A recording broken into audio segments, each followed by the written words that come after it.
As sementes são um belo projeto. Contêm todo o material genético para fazer uma planta novinha em folha num conteúdo minúsculo que pode ser produzido aos bilhões e depois ser dispersado pelo mundo.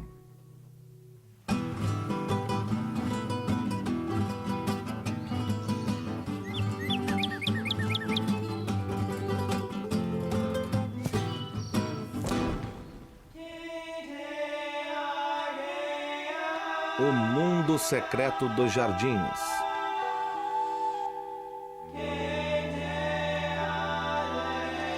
Vem voar comigo, sementes.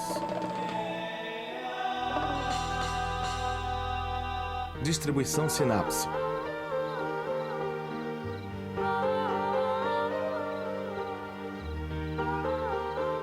As flores são estruturas de reprodução que, em geral, contêm as partes masculina e feminina. Quando as duas se unem, podem produzir toda uma nova geração, os frutos.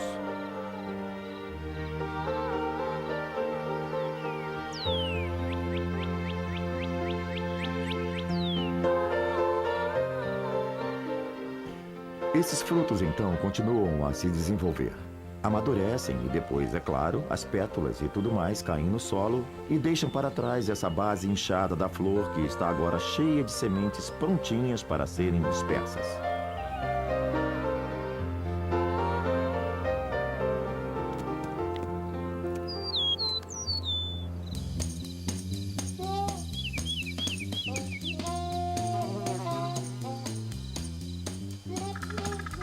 Embora as sementes existam em várias formas diferentes, todas têm apenas uma função: produzir a próxima progenie, ou seja, a nova prole.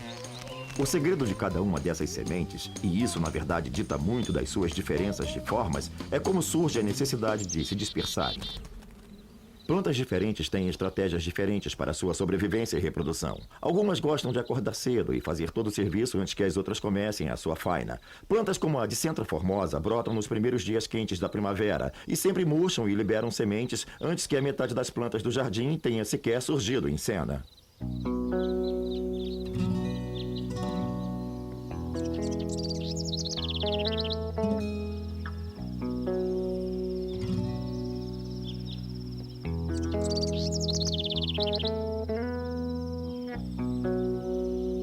Uma outra planta efêmera de primavera que fica linda num jardim silvestre é a raiz vermelha.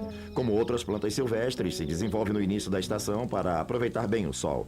A raiz vermelha tem um esquema bem elaborado para dispersar suas sementes. Elas liberam através de umas agulhetas uma substância doce, como num jogo de sedução, para tornar cada semente um pouco mais atraente.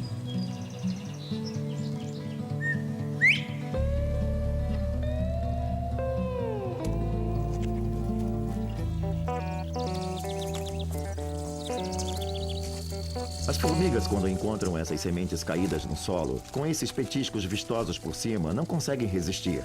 Elas as pegam e as levam para suas colônias, onde as estocam para usar mais tarde.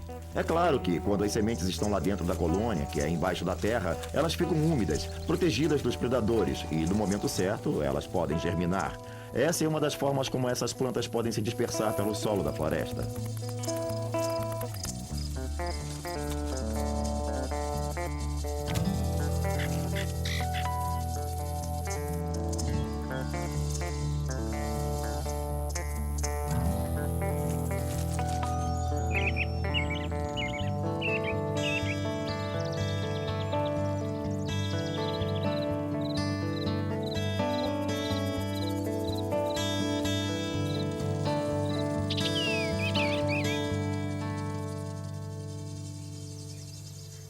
Em alguns casos, quando uma semente quer se dispersar, o melhor lugar é um que seja perto de onde a planta-mãe estava originalmente. Se a mãe foi bem-sucedida, presumivelmente isso significa que as condições de luz, as condições da umidade e o tipo de solo eram perfeitos para a planta. Algumas sementes simplesmente caem no solo e quicam um pouco. Em geral, têm um feitio arredondado. Portanto, podem rolar pelo chão até finalmente se alojarem em alguma fenda ou cavidade no solo, e ali podem ficar até que estejam prontas para germinar. É comum você encontrar plantas agrupadas em habitats apropriados, onde as sementes não caíram muito longe da mãe.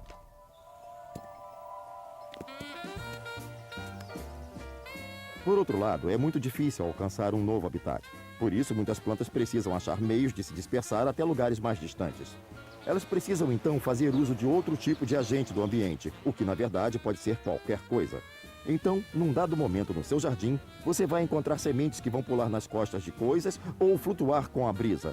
De um jeito ou de outro, eles vão pegar carona até o destino, que é o lugar de onde irão brotar. Oh, this rhythm ride is really cooking. Riding high, not even looking. Dancing feet won't be denied. Rocking with that rhythm ride.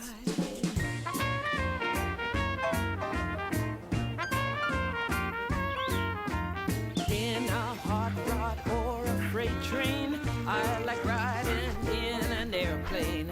East or west, north or southbound, we'll be riding without slowdown. Hey boys, strike up the band. This rhythm ride is really grand.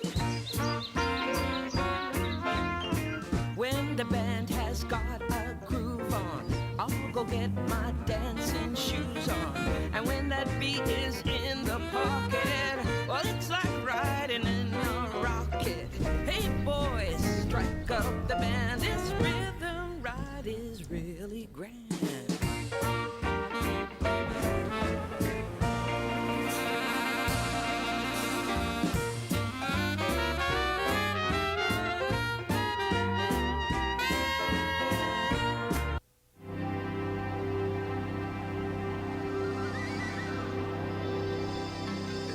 O vento sopra quase o tempo inteiro por quase todo o planeta. Se você conseguir que sua semente voe com o vento e deixar que o vento a carregue, isso pode ser muito eficaz. Mas você precisa ter a forma certa de semente.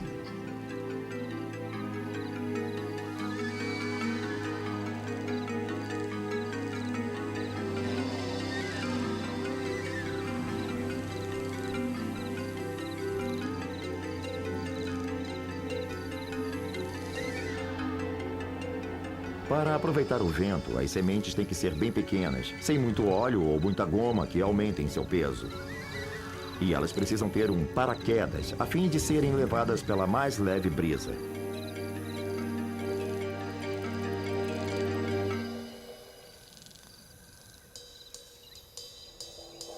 A maneira de as plantas contornarem o problema da dispersão pelo vento sem um paraquedas é ganhando um pouco mais de peso.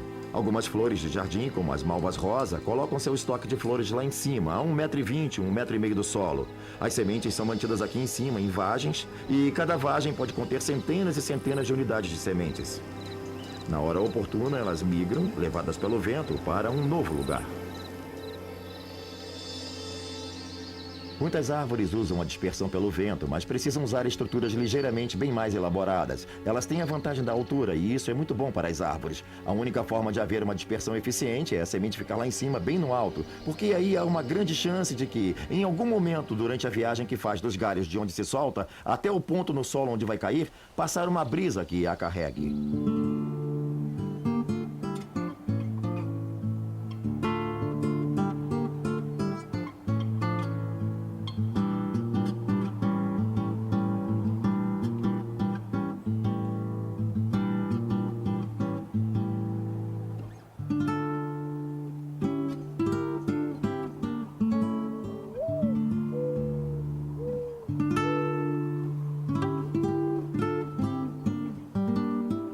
Em geral, as árvores têm um mecanismo como uma pequena asa na semente. Qualquer brisa, por mais leve, vai fazê-la se desprender rapidamente e viajar até uma distância considerável.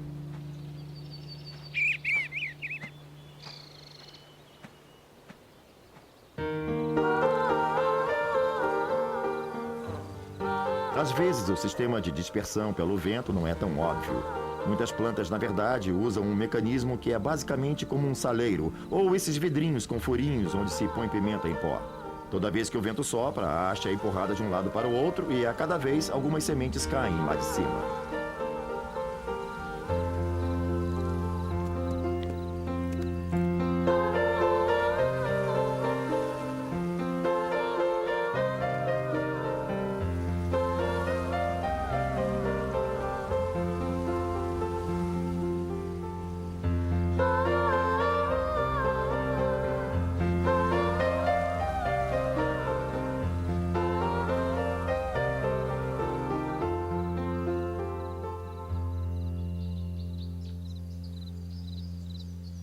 As plantas têm muitas formas diferentes de dispersar suas sementes, mas uma das mais eficientes é usar a potência de fogo. As não-mitoques são anuais que passam o verão todo angariando o máximo de energia possível para que possam produzir milhares de grãos de sementes e ganhar a maior altura possível.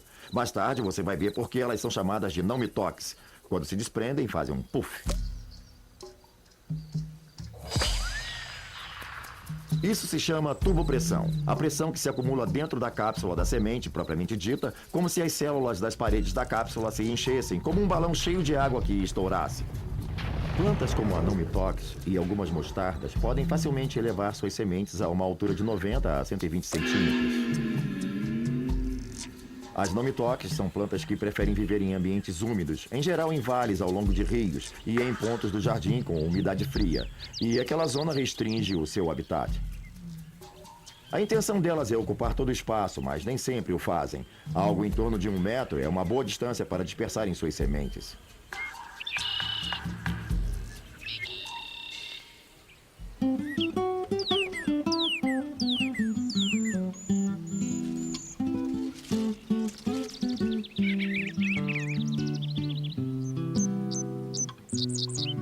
As plantas têm um longo histórico de usar animais para quase tudo, da polinização à dispersão.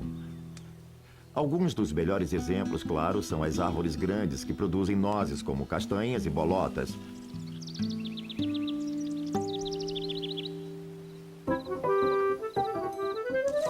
Elas produzem sementes grossas e irresistíveis a certos animais, que as usam como fonte de alimento pelos óleos e proteínas.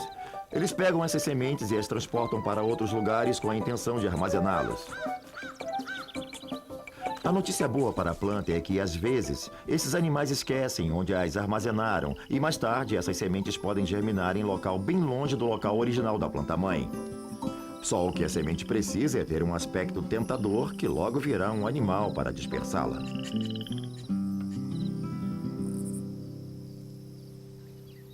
Provavelmente o mais sofisticado em termos de mecanismo de dispersão sejam as plantas frutíferas. As frutas nada mais são do que um atrativo para o animal transportar sementes. Elas são vistosas, carnudas, doces e fazem com que um animal tolo queira se aproximar para comê-las. O segredo para uma planta que quer que suas sementes sejam dispersadas pelas frutas é não deixar que elas sejam atraentes para o animal até que as sementes lá dentro estejam maduras e prontas para serem dispersadas. Basicamente, a fruta fica pouco aparente, indistinguível ou verde e dura. Além disso, há pouca compensação para a criatura que tente comê-la. Seus açúcares ainda não estão desenvolvidos, portanto, ainda não estão bem doces.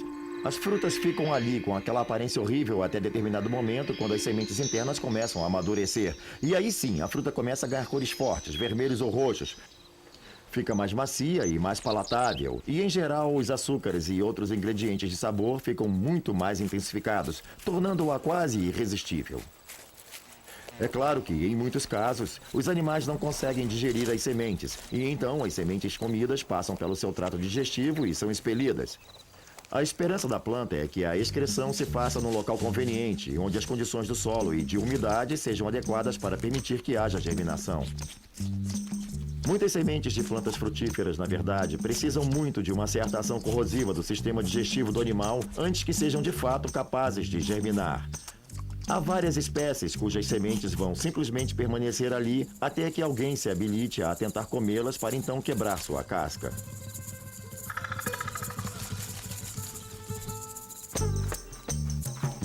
Mas existe mais de uma maneira de se pegar carona. Pergunte aos criadores do velcro que se inspiraram nas plantas.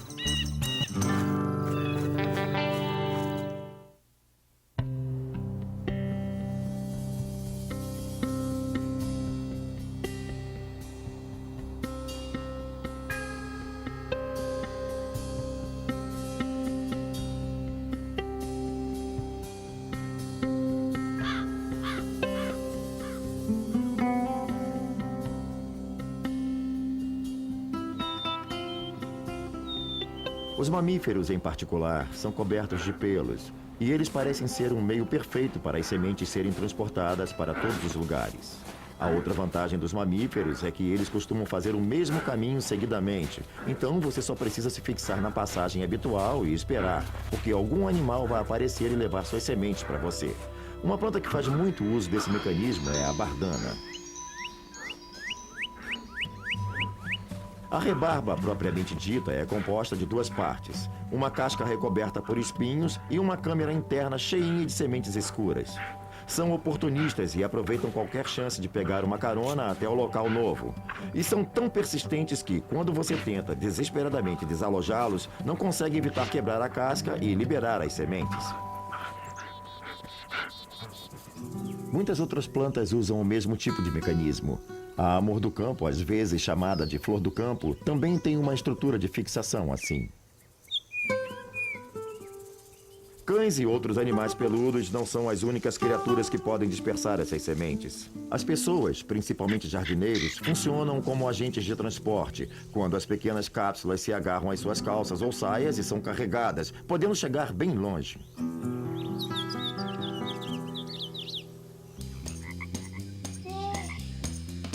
As plantas que nascem em ambientes aquáticos também podem usar a água como mecanismo de dispersão. Por exemplo, muitas plantas que vivem na margem de lagos possuem segmentos que se partem e são levados pelo fluxo. Pequenos pedaços de espadanas se partem e quando você vê, está brotando do outro lado do lago.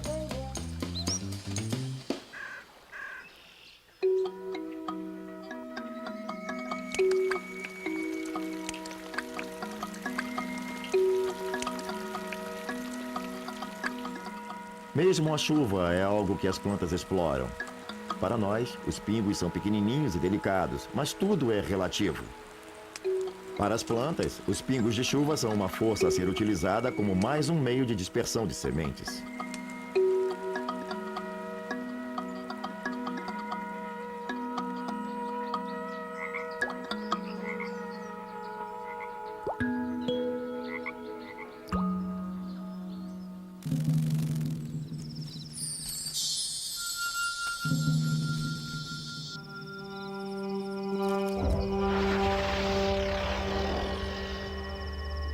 Plantas florescentes e insetos provavelmente coexistem há 60 ou 80 milhões de anos. E durante esse período, ambos os grupos proliferaram incrivelmente e agora estão entre as formas de vida que dominam o planeta.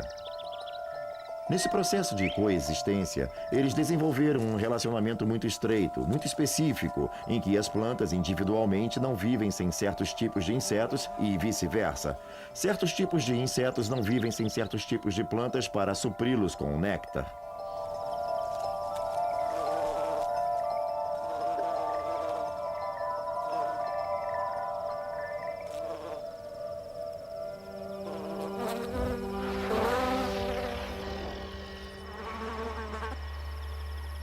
É no decorrer desse relacionamento que as plantas mostram suas verdadeiras cores.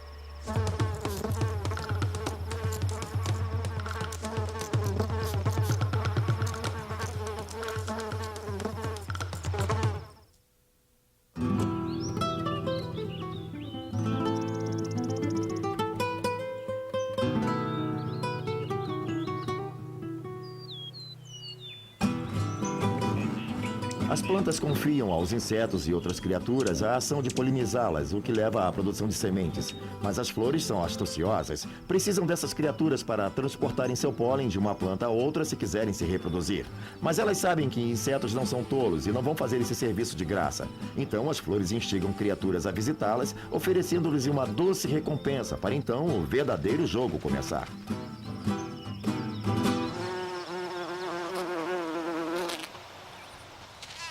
Muitas plantas se especializaram em usar diferentes tipos de insetos como polinizadores.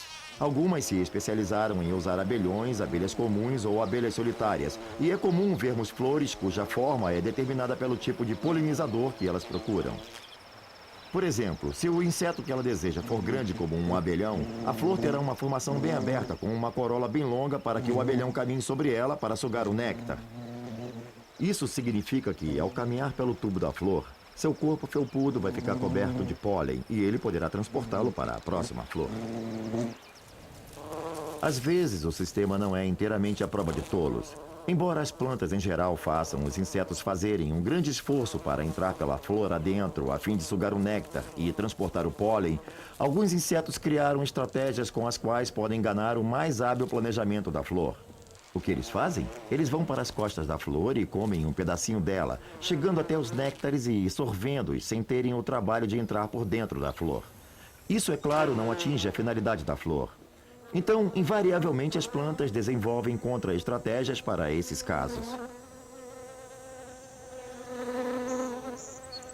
Eventualmente, as plantas podem desenvolver pétalas mais espessas, que são mais difíceis de se morder, e desenvolvem tubos mais estreitos para que as línguas compridas tenham que se aprofundar ainda mais, e podem até começar a esconder os néctares bem fundo na flor, de forma que a abelha que queira o néctar tenha que procurar por ele.